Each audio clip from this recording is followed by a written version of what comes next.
গাজায় ইসরায়েলি গণহত্যার প্রতিবাদে ঘাটাইলে বিক্ষোভ মিছিল ও সমাবেশ অনুষ্ঠিত।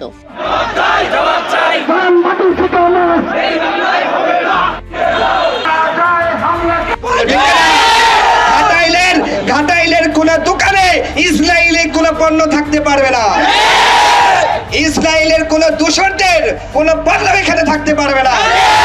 আমরা মুসলমান হিসেবে এই কাজটুকু যদি আমরা করতে পারি, আমার মনে হয় আমাদের এই কাজটা এর থেকে বেশি কিছু আমাদের করার নাই। করার আছে আমরা কি স্বাগত জানিয়ে ঘাটাইল স্ট্রাইক ফর গাজার অংশ কর্মসূচি হিসেবে এই বিক্ষোভ মিছিল আলোচনা সভা বছরের পর বছর আজকের ফিলিস্তিনের ঐতিহাসিক গাজা ভূখণ্ডে আমাদের মা আমাদের বোনদেরকে নির্মমভাবে হত্যা করা হচ্ছে, বুলেটের আঘাতে জর্জরিত করা হচ্ছে।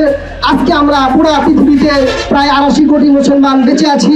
এরপরেও যদি আমার ফিলিস্তিনের সেই গাজা ভূখণ্ডের মানুষ নির্যাতিত হয়ে মারা যায়, তাহলে আমাদের সকলকে কিয়ামতের দিন রবের দরবারে আমাদেরকে সবাই জবাবদিহিতা করতে হবে।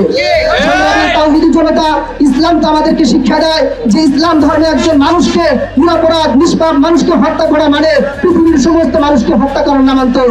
আমি আজকে বলতে চাই, যদি পৃথিবীর দিগন্তে দিগন্তে একজন হিন্দুকে নির্যাতন করা হয়, তখন মানবতার অধিকারের ধাজাদারির কথা যারা বলে, মানবতার কথা বলে, সভ্যতার কথা বলে যারা, তখন তাদের আস্ফোরণে আমাদের বাংলাদেশে টিকে থাকা যায় না। সংগ্রামী তাওহীদি জনতা, আজকের এই বিক্ষোভ মিছিল থেকে আমরা বলে দিতে চাই, মহান রব্বুল কারীম কোরআনে ঘোষণা করে দিয়েছেন, ওয়ালা ইয়াহসাবান্না